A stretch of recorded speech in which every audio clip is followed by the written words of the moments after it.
तो हाल ही में आपका एक बयान आया मोहम्मद साहब को लेकर के कि उनका भोजन का तरीका कैसा था, वो शाकाहारी थे, गाय का दूध शिफा होता है, मोहम्मद साहब लौकी तुरई खाते थे।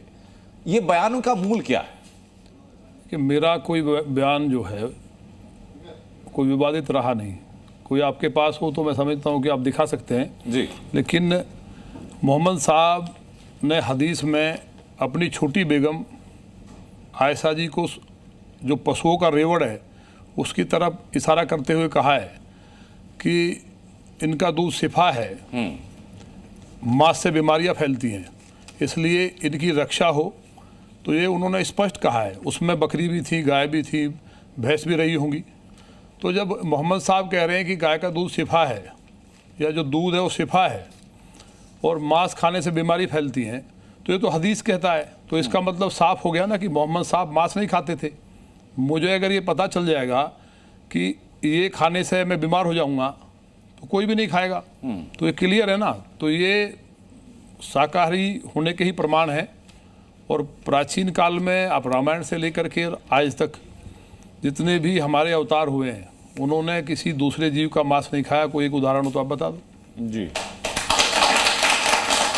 हमारे साथ हिंदू धर्मगुरु और इस्लामिक धर्मगुरु दोनों बैठेंगे, मुस्लिम स्कॉलर हमारे साथ दोनों होंगे। लेकिन उसके पहले मुझे ये बताइए सर कि एक विधायक को ऐसे बयान देने की जरूरत क्या है, एक ऐसे वक्त में, एक ऐसे माहौल में जहां बकरीद को लेकर विवाद चल रहा है, जहां कहा जाता है कि हिंदू मुसलमान के बीच में दरार बढ़ती जा रही है। विधायक होते हुए, जनप्रतिनिधि होते हुए अगर ऐसे बयान देंगे तो दीवार वो और बढ़ नहीं जाएगी?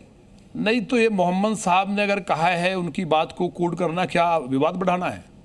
ये तो मैसेज समाज में जाना चाहिए जी कि कोई भी भगवान श्री कृष्ण जी हो या भगवान राम हो, वो विप्र और धैनु के लिए अवतार लिया है, दुष्टों का संहार करने के लिए अवतार लिया है।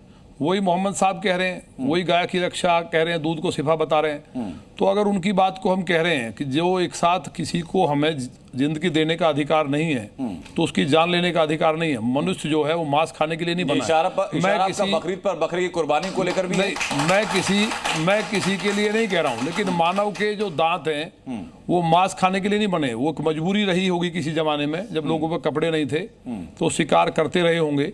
एक ऐसा समय था जो एंशिएंट हिस्ट्री की अगर हम बात कर लें तो। लेकिन जो हमारा जो देश में जब वैभव रहा है तो दूध घी की नदियाँ बही है यहाँ। तो हमारा कहना ये है कि जिस तरह से पशुओं को एक साथ काटा जाता है उससे प्रकृति का बैलेंस भी बिगड़ता है। और उनकी चीख से ये वैज्ञानिक रूप से प्रमाणित है कि भूकंप और प्रकृति में कहीं ना कहीं आपदा आने का कारण बनता है।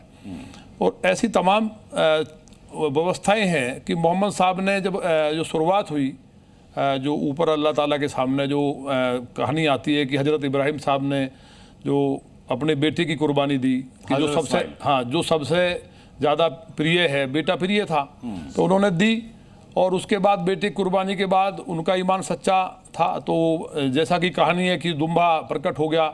उसके बाद दुम्बा को सांकेतिक मान करके लोग कुर्बानी देने लगे।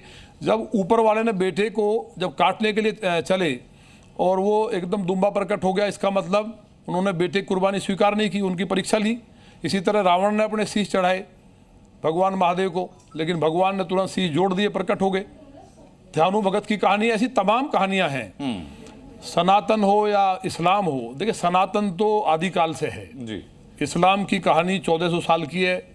और महाभारत और जो राम सेतु की कहानी है वो नासा भी सिद्ध कर चुका है कि लगभग 7100 साल से ज़्यादा पुराना तो राम सेतु ही है।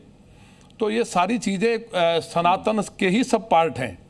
तो कहीं भी मैं समझता हूँ कि एक साथ बकरे को काटना, भाई दुम्बा बेटे की कुर्बानी तो कोई देगा नहीं, क्योंकि अगर ईमान सच्चा है तो बेटे की कोई कुर्बानी दे के दिखाए तो जुड़ जाएगा तो मैं मान लूँगा।